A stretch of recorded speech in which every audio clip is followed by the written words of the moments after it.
السلام علیکم دوستو، امید ہے آپ سب خیریت سے ہوں گے۔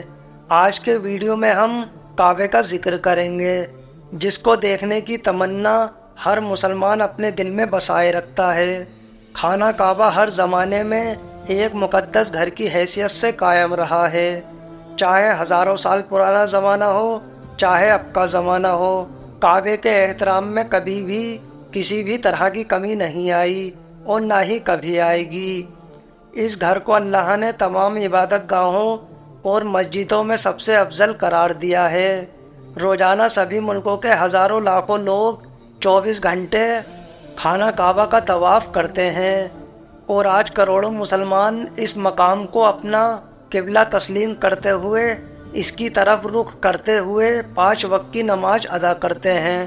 کعبہ کی یہ عظمت کسی بندے کی دی ہوئی نہیں بلکہ اللہ تبارک و تعالیٰ کی عطا کی ہوئی ہے۔ سب مسلمانوں کا اپنی زندگی میں کم سے کم ایک مرتبہ کعبہ شریف کا حج کرنا فرض ہے۔ خانہ کعبہ کی عظمت کی وجہ سے اس علاقے کو حرم کا درجہ ملا ہے، جہاں ہر چیز کو سکون حاصل ہے، یہاں تک کہ یہاں پیڑ پودوں کو کاٹنا یا پرندوں اور جانوروں کو ڈرا کر بھگانا بھی منع ہے۔ تاریخ کے حوالے سے یہ پتہ چلتا ہے کہ خانہ کعبہ کو ہزاروں سال میں کئی مرتبہ ڈھایا گیا ہے اور کئی مرتبہ اسے تعمیر کیا گیا ہے۔ بہت سارے پیغمبروں کا خانہ کعبہ سے تاریخی تعلق تھا اور اس مقدس گھر کے بے شمار معجزات موجود ہیں۔ خانہ کعبہ کی ابتدا کے مطابق مشہور روایت ہے کہ اللہ نے آدم علیہ السلام کی پیدائش سے ہزاروں سال پہلے اپنے عرش کے نیچے ایک گھر بنایا۔ اس کے 4 ستن تھے جو جمت کے بنے ہوئے تھے۔ اس گھر کا نام جرق تھا۔ اس گھر کو تیار کرنے کے بعد اللہ نے فرشتوں کو حکم فرمایا، اس کا طواف کرو۔ چنانچہ عرش کے فرشتے اس کا طواف کرنے لگے۔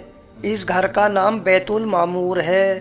پھر اللہ نے ان فرشتوں کو زمین پر بھیجا اور ان کو حکم دیا کہ بیت المعمور کی طرح زمین پر بھی ایک اور گھر تیار کرو۔ لہٰذا فرشتوں نے زمین پر عبادت کے لیے ایک مقام پر چٹان نما شکل کو بنا دیا، جس پر ہمیشہ 2 فرشتے معمور رہتے اور اللہ کی تسبیح بیان کرتے تھے۔ پھر جب اللہ نے آدم علیہ السلام کو جنت سے اس زمین پر بھیجا تو آپ نے تنہائی سے گھبرا کر عرض کیا، اے اللہ، میں یہاں نہ تو فرشتوں کی تسبیح سنتا ہوں اور نہ کوئی عبادت گاہ دیکھتا ہوں۔ اللہ نے حکم دیا کہ جہاں ہم تمہیں نشان بتائیں وہاں ایک عبادت گاہ بنا کر اس کے ارد گرد طواف کرو۔ لہٰذا جبرائیل علیہ السلام نازل ہوئے اور آدم علیہ السلام کو اس مقام پر لے گئے جہاں فرشتوں نے وہ چٹان بنایا تھا۔ جبرائیل علیہ السلام نے اپنا پر مار کر 7 زمین تک بنیاد ڈال دی، جس کو فرشتوں نے 5 پہاڑوں کے پتھروں سے بھر دیا، جن میں کوہ لب، کوہ طور، کوہ جدی، کوہ ہرا اور کوہ جیتا شامل ہیں۔ بنیاد بھر کر چاروں طرف دیواریں اٹھا دی گئیں۔ اس طرف رخ کر کے آدم علیہ السلام اور اماں حوا نماز پڑھنے لگے اور وہ اس گھر کا طواف بھی کیا کرتے تھے۔ حضرت آدم علیہ السلام کی اولاد کے درمیان جب نا اتفاقی پیدا ہوئی تو بنی قابل نے ایک وقت میں بیت اللہ کو شدید نقصان پہنچایا۔ لہٰذا آدم علیہ السلام کے جانشین اور بیٹے حضرت شیش علیہ السلام نے کعبہ شریف کی دوسری مرتبہ مرمت کروائی۔ وقت گزرا اور اس زمین پر عظیم سیلاب آیا، جسے طوفان نوح کے نام سے یاد کیا جاتا ہے۔ روایت ہے کہ طوفان نوح کے وقت کعبہ کو آسمان پر اٹھا لیا گیا تھا۔ طوفان نوح ختم ہونے کے بعد خانہ کعبہ کے مقام پر سرخ رنگ کا ٹیلہ نمود ہو گیا، جس کے اوپر سیلاب کا پانی نہیں چڑھتا تھا۔ البتہ لوگوں کو علم تھا کہ یہ بیت اللہ کی جگہ ہے۔ طوفان نوح کے بعد یہ ریت اور مٹی کا ٹیلہ لوگوں کے عقیدت کا مقام بن گیا۔ مظلوم اور بیمار لوگ یہاں آتے اور اپنی پریشانیوں سے چھٹکارے کے لیے دعا کرتے۔ یہ عمل ایک لمبے عرصے تک یوں ہی چلتا رہا، یہاں تک کہ اللہ نے ابراہیم علیہ السلام کو نبی فرمایا۔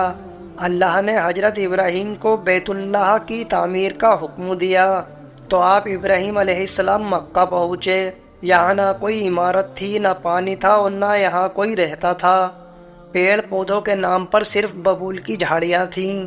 हजरत इब्राहिम को हजरत जिब्राइल ने इस जगह की निशानदेही करवाई जहाँ पर काबा शरीफ मौजूद था। लिहाजा इब्राहिम अलैहिस्सलाम अपने बेटे हजरत इस्माइल के साथ तामीर के काम में लग गए।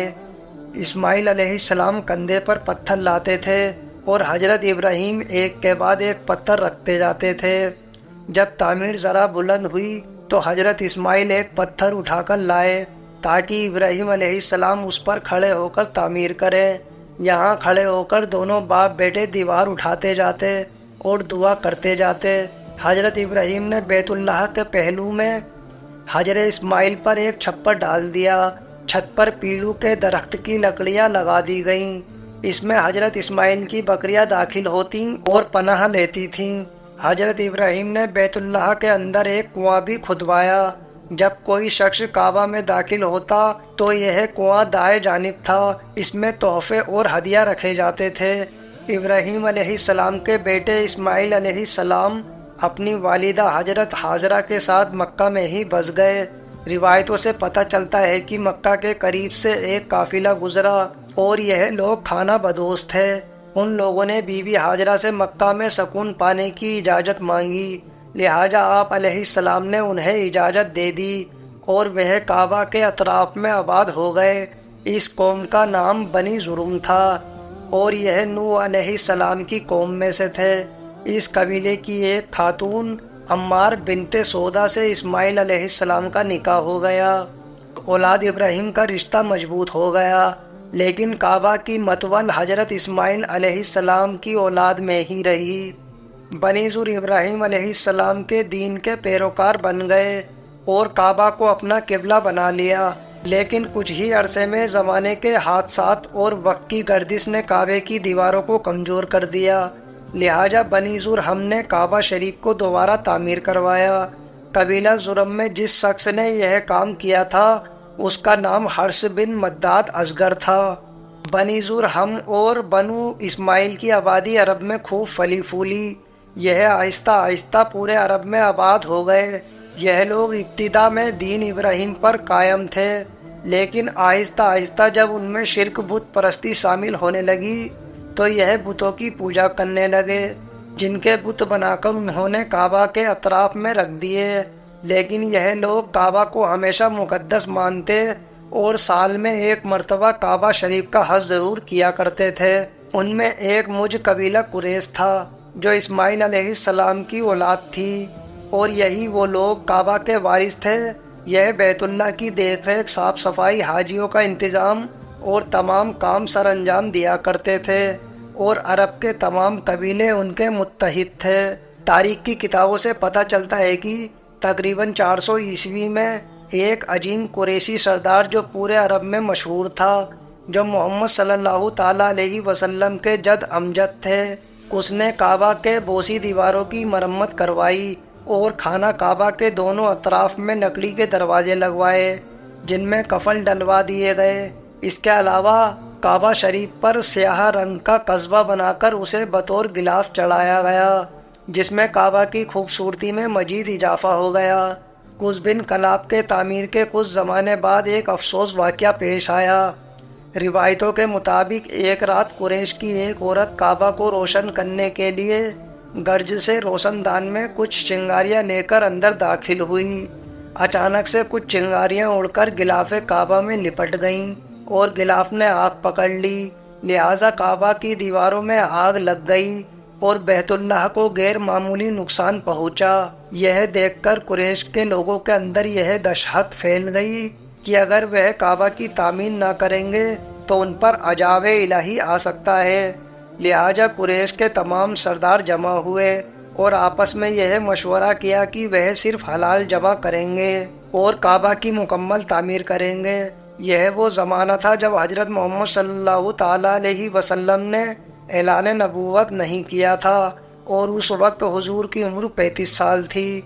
हुजूर तामीर काबा के मौके पर ईंट उठा उठा कर लाते और मरम्मत में भी हाथ बढ़ाते।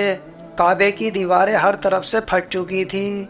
कुरैश ने इसमें मिट्टी और चूने के गारे को लगवाया और दीवारों को दोबारा तामीर किया। उस जमाने तक काबा के ऊपर कोई छत नहीं था और लोग काबा के अंदर रखे खजाने को लूट लिया करते थे।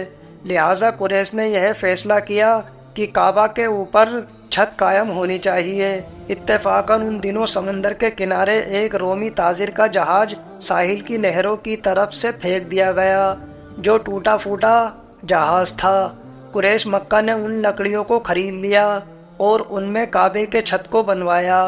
कुरैश ने यह तय किया था कि बैतुल्लाह की तामीर पर सिर्फ हलाल पैसा लगाया जाएगा, लेकिन हलाल माल इस कदर जमा न हो सका कि इब्राहिमी काबा को बनाया जाए, तो उन्होंने शुमाल की जानिब तकरीबन 3 मीटर का हिस्सा छोड़ दिया। इसको हतीम कहा जाता है। इस तरह कुरैश ने काबा को मुस्तकिल नुमा शक्ल से बना दिया।